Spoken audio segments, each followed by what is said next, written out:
True.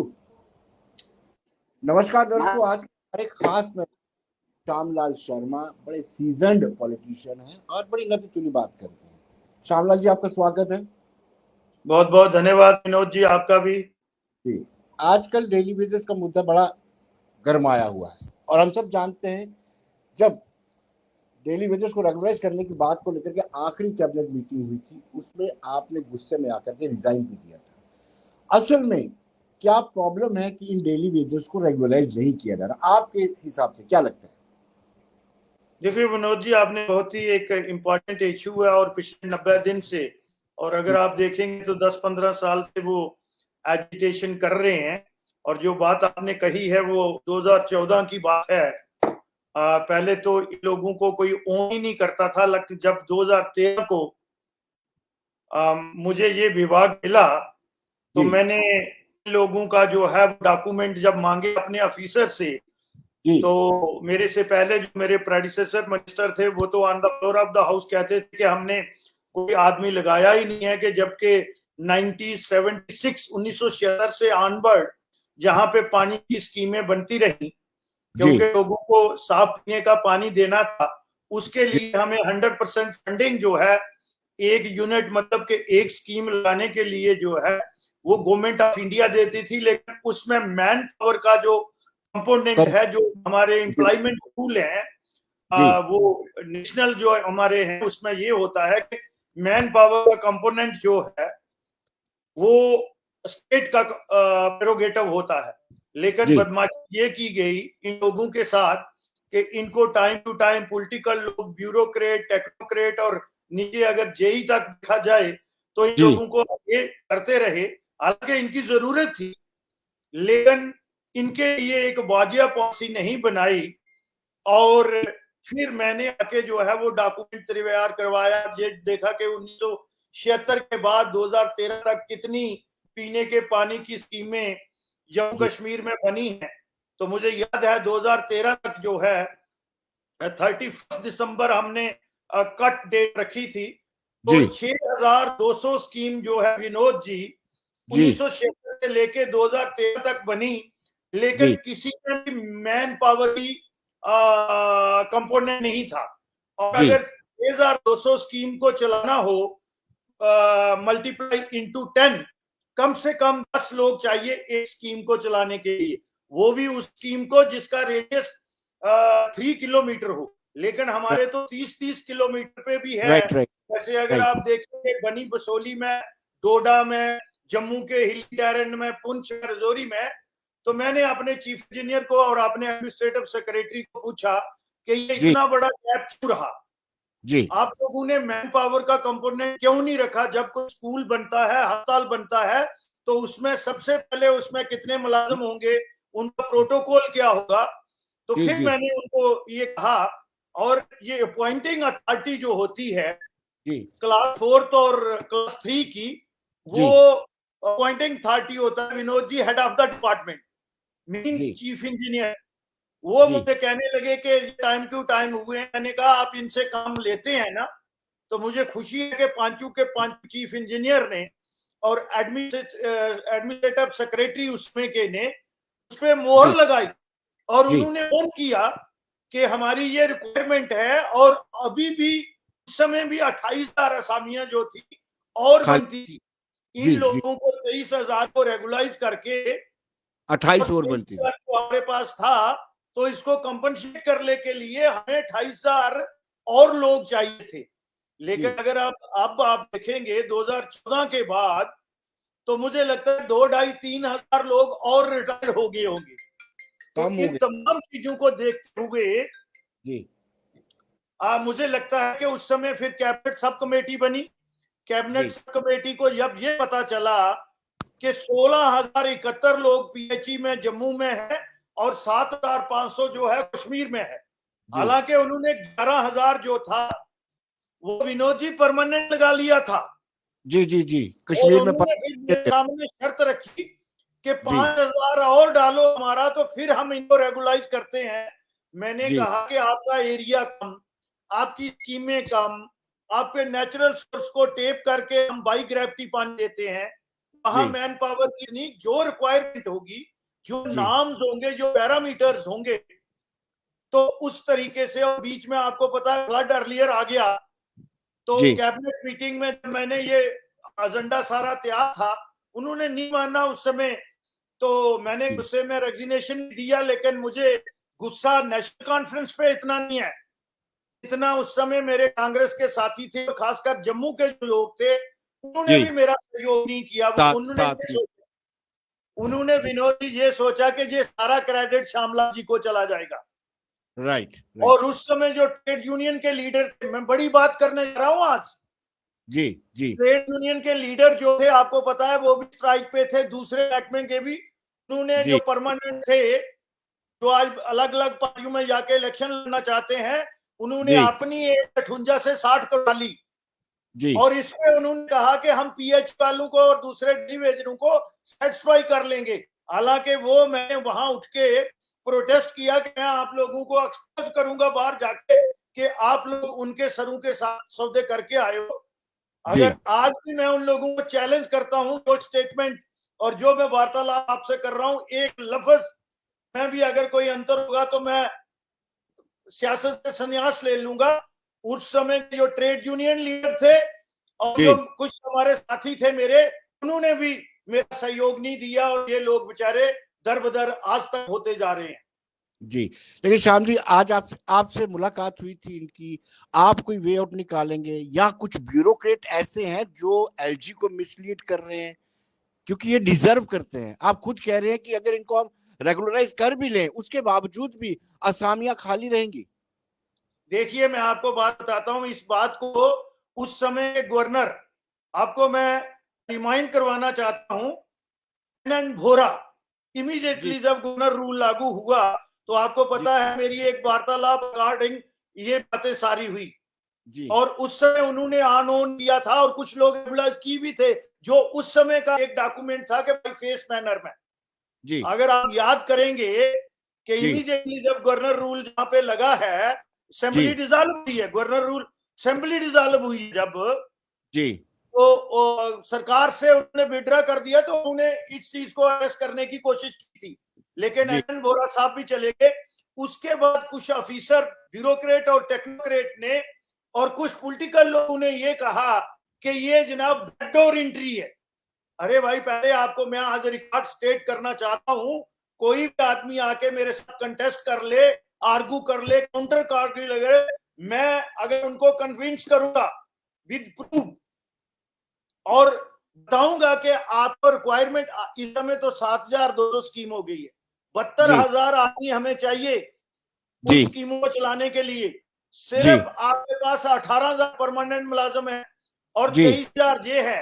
अगर 18 और 23 ये कर दो 41,000, तो 72,000 करने के लिए आपको 31,000 बैकलॉग और इसमें खाली पोस्टें मिलती हैं। अगर आपने लोगों को 24/7 पानी देना हो, पानी की कमी नहीं है हमारे पास, सिस्टम कमजोर है, और इन लोगों को जो है वो वेजेस टाइम पे नहीं दी जाती, पोस्ट टू पीयर इनको घूमने के लिए कहीं थालियां बजा रहे हैं बेचारे, कहीं नंगे होके कर रहे हैं।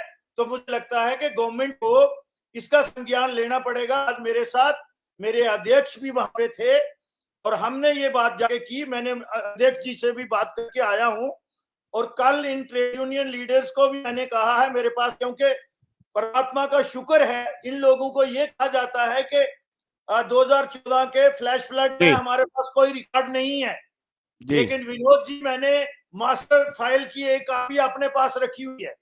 Very good. Minutes of meeting क्या है, कैबिनेट सब कमेटी का क्या है, जो 11,129 आदमी कश्मीर में रेगुलराइज कर लिया वो कैसे किया, वो सारे डॉक्यूमेंट, वो ऑथेंटिक डॉक्यूमेंट एडमिनिस्ट्रेटिव सेक्रेटरी के, 5 चीफ इंजीनियर के, और ऐसे जो होता है डिपार्टमेंट का फाइनेंशियल एडवाइजर, और मेरे जो केवडी एक जम्मू के एमएलए को मैं कह के अपने पर भी लाई थी, और वो on the floor of house जो मेरा जवाब है कि ये लोग लगे हुए हैं जी, और फिर इन लोगों के अकाउंट्स बैंक में खुलवाना, क्योंकि इन लोगों की जरूरत है। आज भी आप देखते हैं पानी की स्केर्सिटी कितनी है। ये बात नहीं है कि हमारे पास सोर्स नहीं है, सिस्टम नहीं है, लेकिन सिस्टम को चलाने वाले लोग जो है वो बेचारे पलटाओ, वो डिस्टर्ब है। जी श्यामलाल जी, जब आप इनको देखते हो प्रोटेस्ट करते हुए, अर्धनगन हुए, थाली बजाते हुए, आपको मलाल होता है कि आपके जम्मू के जो साथी थे आपके साथ उस वक्त कैबिनेट में सहयोग करते तो आपके हाथ से एक बड़ा काम हो जाता? 2 बार उन्होंने ये वेटे किया है इन लोगों के साथ, ट्रेड यूनियन ने भी और जी लीडरों ने भी। पहले तो एक 2005 में जब जी गुलाम नबी आजाद चीफ मिनिस्टर थे, उस समय एक कमेटी बनी थी। उस समय मैं विधायक था और जी उस समय के एक स्पीकर मेरे इलाके के थे, उनकी जी कोठी पे मीटिंग हुई थी जी और उस समय भी इलेक्शन का तो कहने लगे 200 और लगा दो, इनको रेगुलराइज बाद में करेंगे। और उस समय दिलावर भी मिनिस्टर था और एक आज इस दुनिया में नहीं है, minister of state Ramesh Chandra, और जी जम्मू के मिनिस्टरों के बीच में वॉकआउट करके आ गया था। मैंने कहा जी नथिंग डूइंग, ये जी बेईमानी है, पहले जी इनको रेगुलराइज करो। फिर यही बात फिर बाद में 2014 में नेशनल कॉन्फ्रेंस के और उनके विधायक, कश्मीर के विधायकों ने ये राइडर लगा दिया कि 5,000 और कश्मीर के लगाओ, क्योंकि 16,000 और वो 11,000 तो वो गिनते ही नहीं थे ना जो रेगुलाइज कर रहे थे। जी जी वो सोचते थे ये हमारी जगीर है, बालादस्ती है। मैंने कहा जी नथिंग डूइंग, ये जी नहीं होगा कि अब इंसाफ होगा। लेकिन मेरे साथी उसमें दिवाली बनाने के लिए जम्मू आ गए और मुझे अकेला वहां पे छोड़ दिया। और जी ये लोगों को ये था, डेलिबरेट अटेम्प्ट थी इन लोगों की कि जी अगर ये, क्योंकि ये बातें जो है वो मेरे पास पहुंची कि जी ये यार अगर जाएगा ये बहुत क्रेडिट श्यामलाल ले जाएगा, जी तो ये इनकी सोच थी। जी लेकिन श्यामलाल जी, जो 11,000 रेगुलराइज हुए, वो आपके पास तो रिकॉर्ड है, वो क्या मेरे तर्क भाई देकर के, तर्क बिल्कुल देकर ऑथेंटिकेट रेगुलराइज किए? सेक्रेटरी एंड एफए जी का रिकॉर्ड है मेरे पास। गवर्नमेंट का एडमिनिस्ट्रेटिव सेक्रेटरी जो है वो कस्टोडियन होता है ना, जी वो 11,129। सुबह मैं आपको कॉपी भेज दूंगा जी with the seal and signature of FA and administrative secretary at that time Pawan Kotwal. लेकिन जी वो मेरे से पहले हुए थे, जी 2012 से तो पहले कर गए थे। जी जी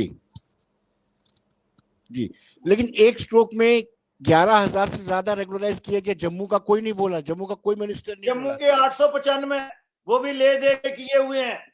जी आपको पता है कि कौन मिनिस्टर थे, क्या थे? जी 1,500 आदमी एक स्ट्रोक से किया है। उस समय के जी फाइनेंस मिनिस्टर और उस समय के पीएचई मिनिस्टर ने, जी दोनों एक ही डिस्ट्रिक्ट के थे, बारामूला के।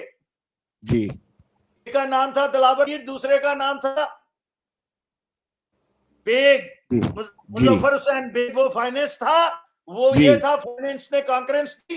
1,500 बंदा अपना कर दिया। ये मैं क्यों चाहता था उस समय, कांग्रेस में जी रहते हुए, मंत्री रहते हुए भी क्यों क्राई करता था? यही करता था कि यहाँ रूल ऑफ लॉ नहीं है, यहाँ जी गवर्नेंस की डेफिनेशन की परिभाषा और है। श्यामलाल जी, आपका कोई रोड मैप होगा कि किस तरीके से इनको रेगुलराइज किया जा सकता है? फेज मैनर में किया जा सकता है वो आर्मी या? ने माना है, जो कि 2014 का आप मेरे अध्यक्ष के सामने उन्होंने कहा कि श्यामलाल जी ने जो उस समय डॉक्यूमेंट तैयार किया था वो हमें एक्सेप्टेबल है। आज की गवर्नमेंट अगर मानती है तो हमें फेस मैनर में ही रेगुलाइज करिए। उस समय मैंने 3 फेस में रखा था। इसे 5 कैटेगरी है विनोद जी। जी एक जी कैटेगरी है जो in the lieu of land, जी जमीन के बदले वो लोग लगाए हैं, वो 2200 आदमी है। जी जी जी उसमें 4,700 लोग वो हैं जो क्रैश प्रोग्राम के थ्रू लगे हुए हैं, जिनको उस समय गवर्नमेंट ने प्रॉपर ऑर्डर को, और उनको सैलरी जो है वो डिस्ट्रिक्ट हेड से आती थी। जी ये तो बाद में मेस बना। अगर जी 4,700 वो चला जाए, 250 वो चला जाए, जिनको रेगुलर ऑर्डर हुए हैं उनके डेली वेजर के, उनको बेजेस आती थी, बकायदा हेड से आती थी, डिस्ट्रिक्ट हेड से आती थी, वो चला गया आपका ऑलमोस्ट जी हो गया 9,000। जी नीड बेस्ड 9,000 वर्क। वो हो गया, बाकी कितने रह गए? जी जी अगर 23,711 है जी और उनको भी आपने फेस मैनर में रेगुलाइज करना है, जी वो समझाने वाला और आगे समझने वाला आदमी चाहिए। तो आज अध्यक्ष जी का आदेश मिला है, जी कल वो मेरे साथ बैठेंगे। मेरे पास वो फाइल जो है वो पूरी है, A to जी Z पूरी मैंने उनको कहा आपके पास नहीं है, कहते हैं हमने वो दिया था आरटीआई, वो कहते हैं फ्लैश पैड। मैंने बोलो फ्लैश पैड का भी मैंने इंतजाम करके रखा हुआ है, क्योंकि मैं समझता था कश्मीर वाले जो है वो बड़े कनिंग हैं और वो हम लोगों को बेवकूफ बनाते हैं, लेकिन वो डॉक्यूमेंट एक फाइल में आपके पास रखता हूँ जी। लेकिन श्यामलाल जी, अब सवाल ये उठता है कि इसमें फाइनेंशियल इम्प्लीकेशन क्या रहेगी अगर फेस माइनर्स में भी करते हैं? क्या सरकार अफोर्ड कर पाएगी? हमारे पास वो बेचारे कोई मुझे नहीं लगता है कि वो बड़े कोई रिजिड एटीट्यूड में है बेचारे, इसलिए कह रहा हूं कि उनका कोई सुनवाई नहीं। दे डिजर्व, जेन्युइन केस है, उनके साथ बैठ के नेगोशिएट करने से ही मसला हल होता है ना। रिक्वायरमेंट भी है, अगर वो आज स्ट्राइक पे चले जाएं तो ये डिपार्टमेंट कैसे चलेगा, हाहाकार मच जाएगी। जी। तो ये बातें जो है अंडरस्टैंड करनी चाहिए। मुझे लगता है कि कोई मसला ऐसा नहीं होता है जिसका हल नहीं होता है। 12,000 पीडीडी के डेली वेजर भी तो रेगुलाइज कर रहे हैं। जी जी, मैं आपको बता रहा हूँ, पीडीडी के भी कर रहे हैं ना। और उस समय की सरकार ने 2009 में, जिसमें हम मंत्री थे, एक ही स्ट्रोक से 62,000 रेगुलाइज किया था ना, आपको याद होगा। जी जी जी जी, किए थे ना उस समय तमाम विभाग के रेगुलर भी हुए थे, बाकी लोग भी हुए थे। 62,000 आदमी जो है regular, because this is a welfare state. जी। यहाँ हम लेकिन श्यामलाल जी, कहीं ना कहीं बीजेपी और सरकार ने देरी जरूर की है। प्रधानमंत्री ने ललकार रैली में कहा था कि जो डेली वेजर्स है उनको रेगुलराइज किया जाएगा, प्राथमिकता से रेगुलराइज किया जाएगा। दूसरी बड़ी बात यह कि श्यामलाल जी, आपको नहीं लगता है कि मानव अधिकारों का हनन है? डेली वेजर लगाने के बाद SRO 64 कहता है कि 5 या 7 साल के बाद आपको रेगुलराइज कर दिया जाएगा। लोगों ने इस आस में शादी भी कर ली, अब उनके बच्चे भी हो गए और उनकी शिक्षा भी ढंग से नहीं हो पा रही है, एजुकेशन भी उनको प्रोवाइड नहीं हो पा रही है। विनोद जी, इसमें दिक्कत ये है टेक्निकली कि इनके ऑर्डर नहीं किया डेली में। सिर्फ 2200 जो लैंड लीव वाले हैं उनका ऑर्डर है, और जो क्रैश प्रोग्राम वाले हैं जी, बाकी वाले तो जो ये लोग हैं लगाते रहे, सक्सेसिव गवर्नमेंट के जी, वो लगाते रहे। लेकिन कभी किसी मिनिस्टर ने on the floor of the house भी, अगर आप रिकॉर्ड उठा के भी देखेंगे, मेरे से पहले किसी ने नहीं माना कि हमने लगाए हुए हैं। और जब मैंने on the floor of the house बोला था और मैं चला गया उठ के, तो मेरे से पहले वाले एक ताज मोहिद्दीन काबल मिनिस्टर होते थे, उन्होंने कहा मिनिस्टर मिसलीड कर रहा है हाउस को। मैं बैठा हुआ था कैंटीन में, वहां से उठ के आया और मैंने पॉइंट ऑफ ऑर्डर लिया। मैं कहा he is not super minister, I am incharge minister PHE irrigation flood control. मुझे पता है, और ये मेरे एडमिनिस्ट्रेटिव सेक्रेटरी और चीफ इंजीनियर ने लिख के दिया है कि इतने लोग हमारे पास काम कर रहे हैं और इनका ऑर्डर हम लोगों ने किया। जी श्यामलाल जी, ये जो कुछ ब्यूरोक्रेट्स है फिगर को बढ़ा चढ़ा के मैं उसी पैनिक क्रिएट करने की कोशिश करते हैं। मैं उसी पे जो ब्यूरोक्रेट्स हैं फाइल की स्टडी करते नहीं है, वो मिसलीड करते हैं हायरार्की को।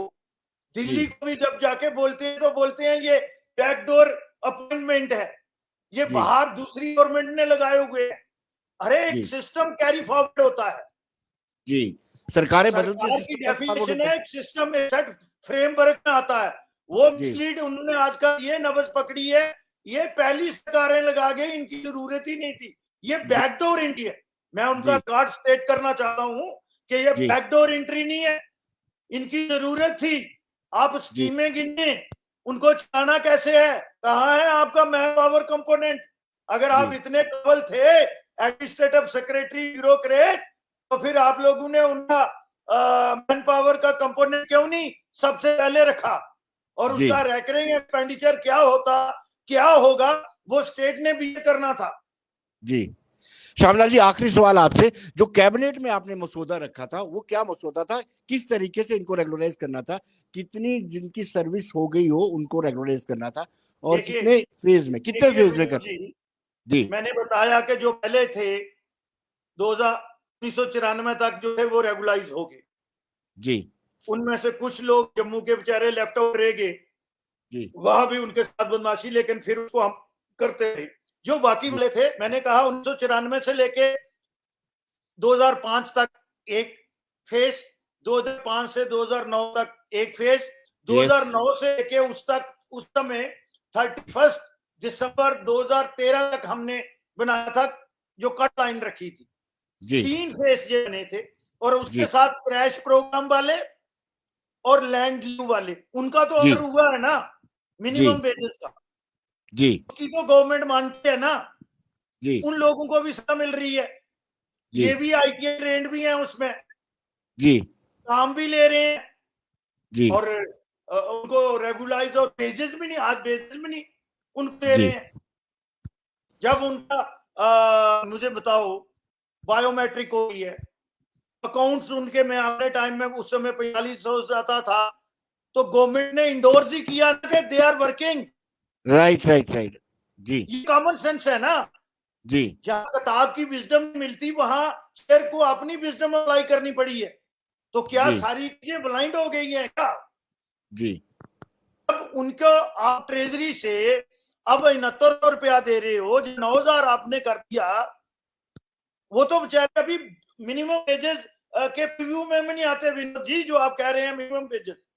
जी जी जी बिकॉज वो अनऑर्गेनाइज सेक्टर के लिए होता है। आज मैंने जी वहां ये टेक्निकल बात उनको बताई, बोलते जी थे ना मिनिमम वेजेस, और जी उनमें भी कुछ लोग थे जिनको पता था जी कि मिनिमम वेजेस के भी प्रीव्यू में नहीं अभी आते।